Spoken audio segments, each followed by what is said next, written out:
Good morning students. कल अपन ने पढ़ा था ऑर्गेनिज्म के अंदर एसेक्सुअल रिप्रोडक्शन। आज पढ़ते हैं अपन सेक्सुअल रिप्रोडक्शन।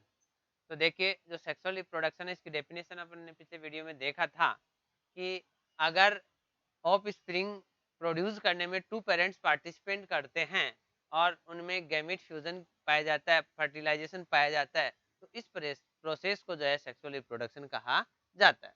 और सेक्सुअल रिप्रोडक्शन में जो ऑफ स्प्रिंग डेवलप होती है उसमें वेरिएशन क्रिएट होती है, यानी वो do not identical to each other और पेरेंट्स, यानी अपने पेरेंट्स से और आपस में वो समान नहीं होती, उसमें कुछ वेरिएशन क्रिएट होती है, जिसके कारण वेरिएशन क्रिएट होने के कारण जनरेशन टू जनरेशन ये वेरिएशन कलेक्ट होती जाती है।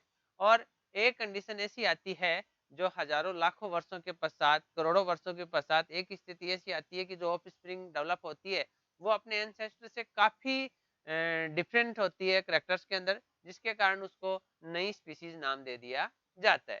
तो इस प्रकार जो सेक्सुअल रिप्रोडक्शन है उसमें वेरिएशन क्रिएट होते हैं, वो अनफेवरेबल कंडीशन जो होती हैं, या यूं कहें जो क्लाइमेट में जो कंडीशन फेवरेट नहीं होती हैं, उन चेंजिंग क्लाइमेट के अकॉर्डिंग ऑर्गेनिज्म को अडेप्ट करने के लिए भी रिक्वायर होती हैं, या यूं कहें हेल्प करती हैं। इसलिए सेक्सुअल रिप्रोडक्शन जो है वो मोर इम्पोर्टेंट होता है देन ए सेक्सुअल रिप्रोडक्शन की तुलना में। अब जो सेक्सुअल रिप्रोडक्शन होता है, तो जिन ऑर्गेनिज्म में सेक्सुअल रिप्रोडक्शन पाया जाता है उन ऑर्गेनिज्म में जो लाइफ स्पेन होता है, उस लाइफ स्पेन के दौरान उनकी जो स्टेज है वो 3 फेज के अंदर गुजरती है, जिनमें सबसे पहली जो स्टेज है वो जुवेनाइल फेज होती है या वेजिटेटिव फेज होती है। जुवेनाइल फेज या vegetative phase, juvenile phase animals के लिए यूज की जाती है, वेजिटेटिव फेज जो है प्लांट्स के लिए यूज की जाती है। इसमें ऑफ स्प्रिंग जब जन्म लेता है, या यूं कहें यंग चाइल्ड जब जन्म लेता है, तो उसके पश्चात ग्रोथ करता है और सेक्सुअल रिप्रोडक्शन से पहले वो मेच्योर होता है। तो after the just birth to sexual maturity तक का जो टाइम पीरियड होता है वो कहलाता है जुवेनाइल फेज एनिमल्स में और वेजिटेटिव फेज प्लांट्स में, यानी हिंदी में इसको किशोरावस्था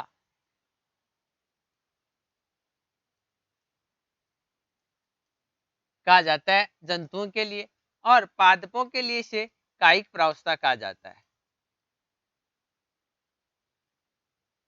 कायिक प्रावस्था या यूं के किशोरावस्था की समाप्ति जो होती है वो जनन प्रावस्था की शुरुआत मानी जाती है, यानी जो रिप्रोडक्टिव फेज होती है इसकी जो शुरुआत है वो किशोरावस्था या यूं कहें कायिक प्रावस्था की जो समाप्ति है वो जनन प्रावस्था की शुरुआत मानी जाती है। तो ending period of the juvenile phase is the initial phase of the reproductive phase. अब जो रिप्रोडक्टिव फेज होती है, इस रिप्रोडक्टिव फेज का पता प्लांट्स में अपने को तब चलता है कि जब प्लांट्स में फ्लावरिंग स्टार्ट होती है। तो फ्लावरिंग का स्टार्ट होना प्लांट्स में रिप्रोडक्टिव जो स्टेज होती है उसका इंडिकेशन जो है माना जाता है। अब बात करते हैं एनिमल्स की। तो एनिमल्स जो होते हैं उनमें हार्मोनल चेंज होते हैं, जिनकी वजह से उनकी फिजियोलॉजी में चेंजिंग आती है, जिनसे अपने को पता चलता है कि ये जो है रिप्रोडक्टिव स्टेज में एंटर कर रहे हैं। अब मैंने कहा कि फ्लावरिंग आती है प्लांट्स में, जिससे अपने को रिप्रोडक्टिव स्टेज का पता चलता है। तो कुछ जो एनुअल प्लांट होते हैं, यानी जो एक वर्षीय जो पादप होते हैं, उनकी लाइफ में एक बार ही फ्लोरिंग होती है, जनरल सी बात है। तो इनकी लाइफ में जब एक बार फ्लोरिंग होती है तो ऐसे प्लांट्स में तो जो जुवेनाइल फेज है, रिप्रोडक्टिव फेज है, और जो लास्ट में आती है सनेसेंस फेज, जिसको हिंदी में बुढ़ापा भी कहा जाता है, जीर्णता भी कहा जाता है, इन फेज की जो स्टडी है, अध्ययन है, अपन आसानी से कर सकते हैं। एक वर्षीय जो यूनियर प्लांट होते हैं, सिंगल ईयर प्लांट होते हैं, उनके अंदर आसानी से पता लगाया जा सकता है। लेकिन जिनके जो लाइफ स्पेन है वो बहुवर्षीय होती है, मोर देन 2 इयर्स होती है, तो उनमें लाइफ में जो फ्लोवरिंग होती है मोर देन 1 और 2 टाइम्स होती है, यानी 2 या 2 से अधिक बार उनमें पुष्पन पाया जाता है उनकी जनन अवधि के दौरान। तो ऐसे में ये जो पुष्पन की क्रिया होती है ईयर आफ्टर ईयर एक पर्टिकुलर मंथ में होती है, यानी प्रत्येक फिक्स मंथ के अंदर प्रत्येक ईयर जो है पुष्पन पाया जाता है। जैसे अपन बात करें, अभी सीजन आने वाली है मैंगो की, आम की, तो हर साल इसी मंथ में, इसी जो है सीजन के अंदर उनमें पुष्पन होता है, तो ऐसे प्लांट्स को सीजनल प्लांट या सीजनल फ्रूट कहा जाता है। अब इन दो फ्लोरिंग के बीच, यानी इस साल फ्लोरिंग होगी और पिछली साल हो चुकी, तो उनके बीच के टाइम पीरियड को जो है वो मेच्योरिटी कहा जाता है।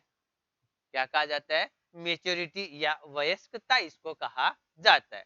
अब कुछ प्लांट्स ऐसे होते हैं जो अभी मैंने बताया लाइफ में केवल एक बार ही जो एक वर्षीय प्लांट होते हैं, लेकिन कुछ प्लांट्स ऐसे भी हैं वो असामान्य फ्लोरिंग की प्रोसेस को शो करते हैं, यानी रिप्रोडक्टिंग जो पीरियड होता है उनका वो कई वर्ष का होता है, लेकिन उस रिप्रोडक्टिंग ईयर्स के अंदर वो ओनली लाइफ में एक बार फ्लोरिंग करते हैं। फॉर एग्जांपल जो बेम्बोसा प्लांट है, अपना जो बांस का जो पादप है, इसकी जो स्पीसीज होती हैं वो 50 टू 100 ईयर्स के दौरान 50 टू 100 ईयर्स के दौरान ओनली वन बार इनमें फ्लोरिंग पाई जाती है। लाइफ के अंदर ओनली वन बार फ्लोरिंग पाई जाती है बेम्बोसा जो स्पीसीज होती है, प्लांट होती है उनके अंदर, और इनमें फ्लोरिंग के बाद फ्रूटिंग होगी और देन ये डाई मर जाएंगे। तो इस प्रकार ये एबनॉर्मल जो असामान्य फ्लोरिंग का एग्जाम्पल है।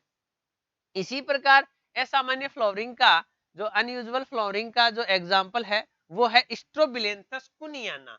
स्ट्रोबिलेंथस कुनियाना जिसको हिंदी में नीला कुरेंजी भी कहते हैं, नीला कुरेंजी, ये जो है केरल, कर्नाटक, तमिलनाडु इलाके में ज्यादा पाया जाता है। और इस पादप में जनन प्रावस्था के दौरान प्रत्येक 12 वर्ष में एक बार पुष्पन की क्रिया होती है। क्या? प्रत्येक 12 वर्ष में एक बार पुष्पन की क्रिया इसमें पाई जाती है। तो अपनी एनसीईआरटी कहती है कि सितंबर अक्टूबर 2006 में इसमें पुष्पन हुआ था। तो क्वेश्चन बनता है, अगर 2006 में फ्लोरिंग हुई थी तो अब कब होगी? 2018 में होगी। और 2018 के बाद में यानी अब आने वाले वक्त में कब होगी? 2030 के अंदर इसमें फ्लोरिंग होगी। यानी ये बहुवर्षीय पादप होता है, इसकी लाइफ में मोर देन वन, एक से अधिक बार फ्लोरिंग होती है, लेकिन 12 वर्षों में एक बार होती है। तो ये असामान्यता का एक उदाहरण है। तो ये इन पर काफी ज्यादा क्वेश्चन भी बनता है, बेम्बोसा पे और स्ट्रोबिलेंथस कुनियाना पे, दोनों पे काफी ज्यादा क्वेश्चन बनता है। अब बात करते हैं अपन सेक्सुअल रिप्रोडक्शन की इवेंट्स की, घटनाएं की। तो जो सेक्सुअल रिप्रोडक्शन ऑर्गेनिज्म में या यूं के प्लांट्स में जो पाया जाता है, इसकी अपन प्रोसेस पढ़ेंगे कि किस प्रकार सेक्सुअल रिप्रोडक्शन होता है। आप पढ़ चुके कि सेक्सुअल जो रिप्रोडक्शन है वो इलेबोरेटेड, कॉम्प्लिकेटेड और स्लो प्रोसेस होती है, यानी कि ये लंबी, जटिल और धीमी प्रक्रिया होती है सेक्सुअल रिप्रोडक्शन, लेकिन मोर यूजफुल होती है देन ए सेक्सुअल रिप्रोडक्शन। क्यों? क्योंकि इसमें वेरिएशन क्रिएट होती हैं, और वेरिएशन क्रिएट होने के कारण जो ऑफ स्प्रिंग है वो चेंजिंग क्लाइमेट में अपने आप को अडेप्ट कर पाती है। अब अपन सेक्सुअल रिप्रोडक्शन की जो इवेंट्स पढ़ते हैं,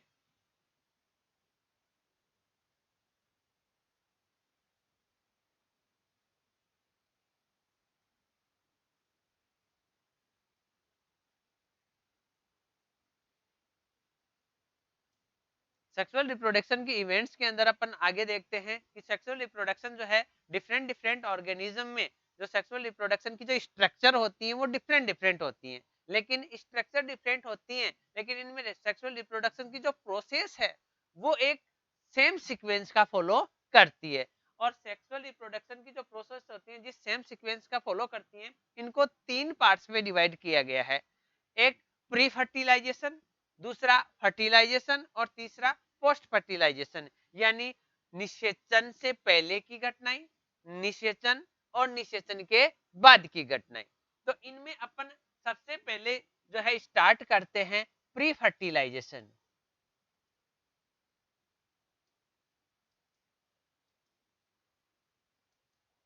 प्री फर्टिलाइजेशन यानी निषेचन पूर्व की प्रावस्था। अब जो प्री फर्टिलाइजेशन है इसको टू स्टेप में बांटा गया है, गेमेटोजेनेसिस। पहला क्या है? गेमेटोजेनेसिस, जिसको हिंदी में कहा जाता है युग्मक जनन, युग्मक जनन, गेमेटोजेनेसिस। और दूसरा है गेमिट ट्रांसफर, युग्मकों का स्थानांतरण, यानी मेल और फीमेल गेमेट का फिजिकली ईच अदर एक दूसरे के पास में आना गेमिट ट्रांसफर कहलाएगा। तो ये जो दो प्रोसेस हैं, पहले आपको बताया गेमेटोजेनेसिस, जिसको युग्मक जनन कहा जाता है। गेमेटोजेनेसिस कहा किसको जाता है? गेमिट मदर सेल द्वारा सेल डिवीजन के रिजल्ट के फलस्वरूप जो हैप्लॉइड गेमिट्स बनते हैं, इस प्रोसेस को गेमेटोजेनेसिस कहा जाता है। अब गेमिट्स जो बन रहे हैं वो ऑलवेज हैप्लॉइड होंगे, बी नेसेसरी। ये जो गेमिट मदर सेल है वो मे बी हैप्लॉइड और मे बी डिप्लॉइड, यानी युग्मक जनक जो कोशिका है वो अगुणित भी हो सकती है और द्विगुणित भी हो सकती है, लेकिन इनसे बनने वाले जो युग्मक हैं वो हमेशा ही अगुणित होंगे, हैप्लॉइड होंगे। तो ऐसा होने के लिए होगा क्या? सेल डिवीजन होगा। अब सेल डिवीजन कैसा होगा, ये डिपेंड करता है कि गैमिट का फॉर्मेशन किस सेल से हो रहा है। तो जो गैमिट मदर सेल है, ये gamete mother cell already haploid है, ऑलरेडी हैप्लॉइड है। तो इस गैमिट मदर सेल से जो गैमिट बनेगा वो माइटोसिस डिवीजन द्वारा बनेगा, यानी समसूत्री विभाजन के द्वारा बनेगा। किसके द्वारा बनेगा? समसूत्री विभाजन के, माइटोसिस डिवीजन के द्वारा बनेगा। और यदि ये gamete mother cell already diploid है,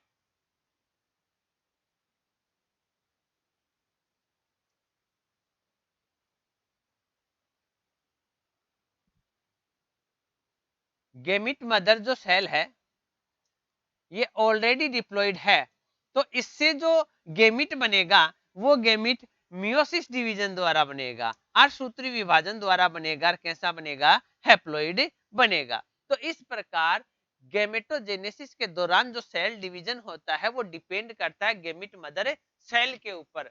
गैमिट मदर सेल यानी युग्मक जनक कोशिका, जिसको आप हिंदी में युग्मक मात्र कोशिका भी कह सकते हो, ये युग्मक जनक कोशिका गैमिट मदर जो सेल है अगर ऑलरेडी हैप्लॉइड है तो इससे बनने वाला जो गैमिट है वो माइटोटिक डिवीजन, समसूत्री विभाजन द्वारा बनेगा। और यदि ये गैमिट मदर सेल जो है वो डिप्लॉइड है तो इससे बनने वाला जो गैमिट है वो मियोसिस डिवीजन, अर्धसूत्री विभाजन द्वारा बनेगा। एग्जाम्पल की अगर अपन बात करें तो फॉर एग्जाम्पल जो बात करें, जो फंजाई है, एल्गी है, ब्राइफाइट्स है, ये जो ऑर्गेनिज्म है इनकी जो प्लांट बॉडी है या यूं कहें ऑर्गेनिज्म की मेन बॉडी है वो ऑलरेडी हैप्लॉइड होती है। इट मींस इनके अंदर जो गैमेट बनते हैं वो मियोसिस के द्वारा बनते हैं।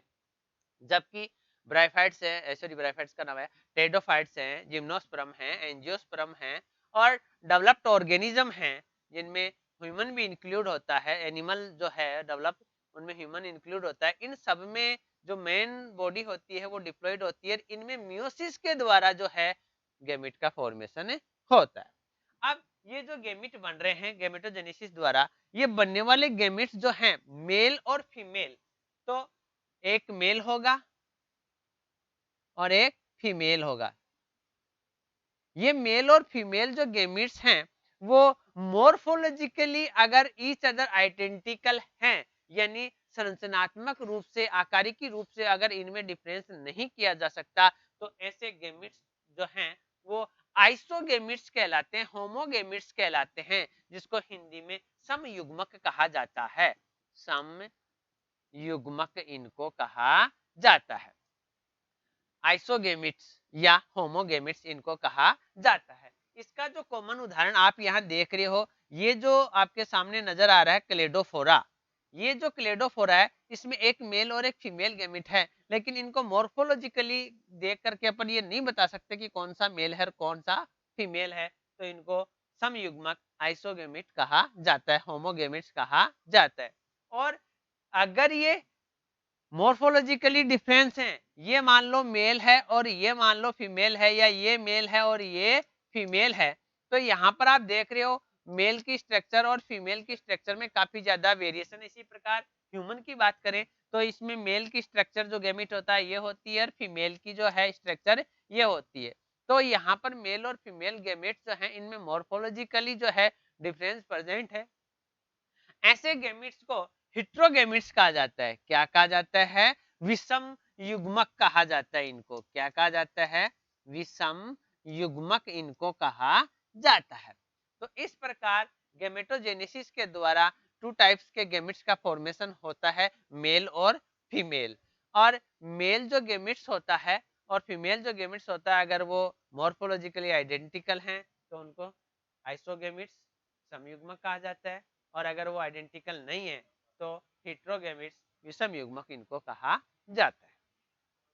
अब जो गेमेटोजेनेसिस अपन ने पढ़ा है, इस गेमेटोजेनेसिस के अंदर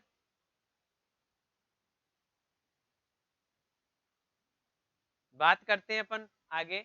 जो गेमेटोजेनेसिस अपन ने पढ़ा है, ये जो गेमेटोजेनेसिस है, इस गेमेटोजेनेसिस के रिजल्ट के फलस्वरूप बनने वाले जो गेमेट्स हैं, ये गेमेट्स मेल और फीमेल हैं। मेल गेमेट्स को जो है एंथ्रोजोइड्स या स्पर्म कहा जाता है। एंथ्रोजोइड्स प्लांट्स में कहेंगे, और जो स्पर्म्स हैं उनको अपन जो है एंथ्रोजोइड्स तो होंगे प्लांट्स में, और जो स्पर्म है वो कहलाते हैं एनिमल्स में।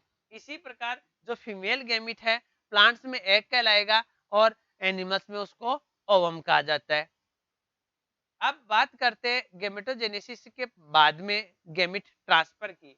तो जो गेमिट ट्रांसफर होता है,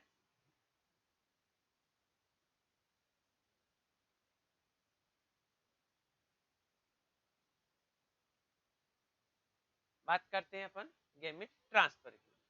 तो जो गेमिट ट्रांसफर हो रहा है, ये गेमिट ट्रांसफर डिपेंड करता है मीडियम पर, माध्यम पर और ऑर्गेनिज्म के ऊपर। गेमिट ट्रांसफर डिपेंड करता है ऑर्गेनिज्म के ऊपर और माध्यम के ऊपर। जो गेमिट जो ट्रांसफर है, ये गेमिट ट्रांसफर जो होगा वो अलग अलग ऑर्गेनिज्म में अलग अलग होता है। गेमिट ट्रांसफर आपको बताया था क्यों होता है। मेल और फीमेल गेमिट्स फर्टिलाइजेशन करेंगे, फ्यूजन करेंगे, तो इनके लिए फ्यूजन करने के लिए, फर्टिलाइजेशन करने के लिए फिजिकली एक दूसरे के पास आते हैं, तो उसे क्या कहा जाता है? गेमिट ट्रांसफर कहा जाता है। अब जो गेमिट ट्रांसफर होगा वो कुछ ऑर्गेनिज्म या यूं के मोस्ट ऑफली जो ऑर्गेनिज्म हैं, मोस्ट ऑफली जो जीव हैं, उनके अंदर मेल और फीमेल जो गेमिट्स होते हैं, उनमें से मेल गेमिट मोटाइल होता है। मेल गेमिट मोटाइल होता है, यानी जो नर युग्मक होता है, नर युग्मक होता है, वो तो क्या होता है? गतिशील होता है। क्या होता है? गतिशील होता है। जबकि फीमेल गेमिट होता है, मादा युग्मक, वो अगतिशील होता है, यानी नॉन मोटाइल होता है। अब मोस्ट ऑफली ऑर्गेनिज्म में मेल गेमिट मोटाइल होता है। इट मींस मेल गेमिट जब तक पहुंचेगा फीमेल गेमिट तक, तो रास्ते में ऐसी कई बैरियर्स आएंगे, कई बाधाएं आएंगी, जिनके कारण मेल गेमिट जो होते हैं नष्ट हो जाते हैं, डिस्ट्रॉयड हो जाते हैं। तो मेल गेमिट का जो ये लॉस हो रहा है, इस लॉस को कम करने के लिए, लॉस की पूर्ति करने के लिए मेल गेमिट जो हैं वो नंबर में काफी ज्यादा प्रोड्यूस किए जाते हैं देन फीमेल गेमिट के, जिसके कारण मेल गेमिट हैं वो फीमेल गेमिट तक पहुंच सके और फर्टिलाइजेशन की प्रोसेस को कंप्लीट कर सके।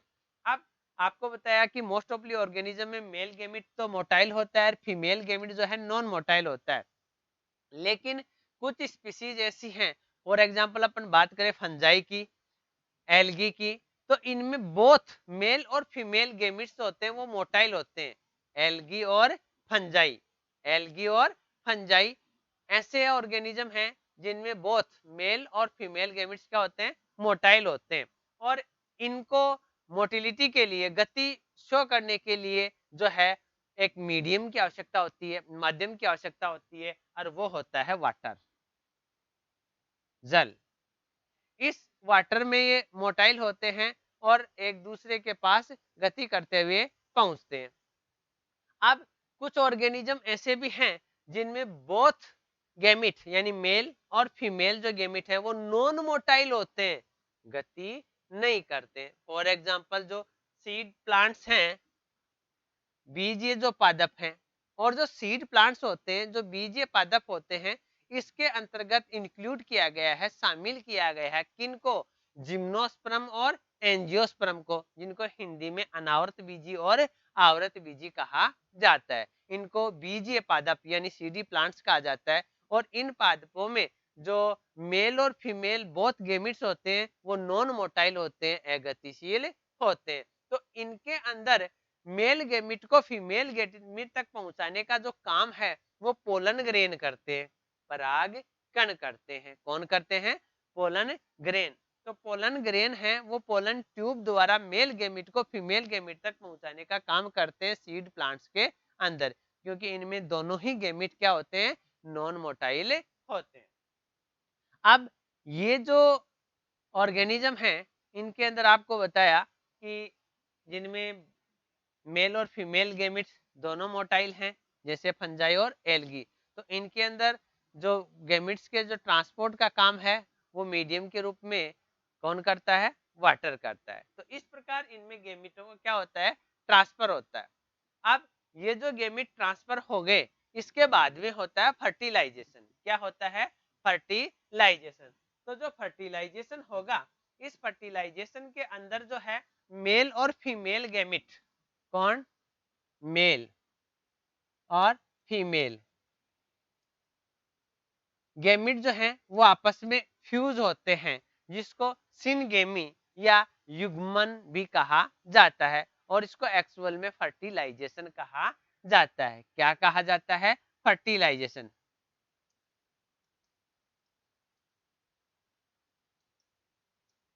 तो मेल और फीमेल गैमिट्स का फ्यूज होना, मेल और फीमेल गैमिट्स का फ्यूज होना सिनगेमी या फर्टिलाइजेशन कहलाता है, युग्मन या निषेचन कहलाता है। जिससे रिजल्ट के रूप में जो डिप्लॉइड गैमिट है यानी जाइगोट,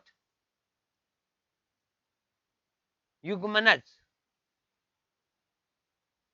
बनता है।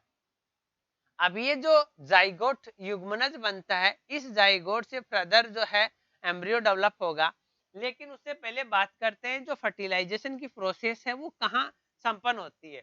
फर्टिलाइजेशन की जो प्रोसेस है वो संपन्न कहाँ होती है? तो जो फर्टिलाइजेशन होता है अगर फीमेल बॉडी के बाहर संपन्न होता है तो उसको एक्सटर्नल फर्टिलाइजेशन कहा जाता है। अगर फीमेल बॉडी के बाहर फर्टिलाइजेशन की प्रोसेस कंप्लीट होती है तो उसको एक्सटर्नल फर्टिलाइजेशन कहा जाता है। और अगर फर्टिलाइजेशन की प्रोसेस जो है वो फीमेल बॉडी के अंदर संपन्न होती है तो उसको इंटरनल फर्टिलाइजेशन कहा जाता है। और एग्जांपल अगर अपन बात करें तो एल्गी है, कुछ एम्फीबियंस हैं, या बात करें जो ये फिशेज हैं, मछलियां हैं, तो फंजाई है, फिशेज है, इनके अंदर एक्सटर्नल फर्टिलाइजेशन पाया जाता है। क्या पाया जाता है? एक्सटर्नल फर्टिलाइजेशन पाया जाता है। यानी फर्टिलाइजेशन की प्रोसेस फीमेल बॉडी के बाहर होती है। और यदि फर्टिलाइजेशन आपको बताया कि फीमेल बॉडी के अंदर होती है तो उसको इंटरनल फर्टिलाइजेशन कहा जाता है। फॉर एग्जाम्पल अगर अपन बात करना चाहें तो इंटरनल जो फर्टिलाइजेशन होता है ये इंटरनल फर्टिलाइजेशन के अंदर क्या होता है कि जो मेल और फीमेल गैमेट्स का जो फ्यूजन है वो फीमेल के अंदर होता है। मादा जो जनक होता है उसकी शरीर के अंदर ही फर्टिलाइजेशन की प्रोसेस जो है वो कंप्लीट होती है। फॉर एग्जांपल अगर अपन बात करना चाहें तो जो ब्राइफाइट है, टेरिडोफाइट है, जिम्नोस्पर्मी प्लांट है, एंजियोस्पर्मी प्लांट है, इसके अलावा जो रेप्टाइल्स हैं, एवीज हैं, मेमल्स हैं, जिसमें ह्यूमन भी इंक्लूड होता है, इनके अंदर इंटरनल फर्टिलाइजेशन पाया जाता है। यानी फर्टिलाइजेशन की प्रोसेस है वो फीमेल बॉडी के अंदर ही संपन्न होती है। तो इस प्रकार फर्टिलाइजेशन की प्रोसेस कहाँ संपन्न होती है उसके बेस पर फर्टिलाइजेशन टू टाइप्स का हुआ, इंटरनल फर्टिलाइजेशन और एक्सटर्नल फर्टिलाइजेशन, यानी आंतरिक और बाह्य। तो जो एक्सटर्नल फर्टिलाइजेशन होता है, बाह्य निषेचन होता है, आपने देखा कि जो फर्टिलाइजेशन की प्रोसेस है वो फीमेल बॉडी के बाहर होती है, वो इट में भी वाटर हो सकता है। तो इन एक्सटर्नल फर्टिलाइजेशन वाले जो ऑर्गेनिज्म हैं उनसे जो ऑफ स्प्रिंग डेवलप होगी उसको ज्यादा खतरों का सामना करना पड़ता है, क्योंकि जो यंग में वो डेवलप होंगे तब तक इनको कई पेरिडेटर्स जो परभक्षी होते हैं, शिकारी होते हैं, उनका सामना करना पड़ता है। इसलिए जिनमें एक्सटर्नल फर्टिलाइजेशन पाया जाता है उनका जो जीवन है वो जोखिम भरा होता है, इसलिए इनका वयस्क अवस्था तक पहुंचना काफी कठिन होता है। जबकि जिनमें इंटरनल फर्टिलाइजेशन पाया जाता है, इंटरनल फर्टिलाइजेशन जिनमें पाया जाता है, उनका जो मोस्ट ऑफली संकट काल का जो समय होता है वो फीमेल बॉडी के अंदर ही बीत जाता है, जिसके कारण इनमें जो ऑफ स्प्रिंग होगी या यूं कहें जो यंग चाइल्ड डेवलप होगा, उसको पेरिडेटर्स का शिकारियों का सामना क्या होता है, कम करना पड़ता है। इसलिए एक्सटर्नल फर्टिलाइजेशन की तुलना में इंटरनल फर्टिलाइजेशन द्वारा जो ऑफ स्प्रिंग डेवलप होगी, उसके सर्वाइवल होने की, जीवित रहने की जो प्रोबेबिलिटी है वो क्या होगी, ज्यादा होगी। तो ये होता है फर्टिलाइजेशन। इसके बाद में अपना जो नेक्स्ट है पोस्ट फर्टिलाइजेशन, वो अपन अगले वीडियो में देखेंगे। तब तक के लिए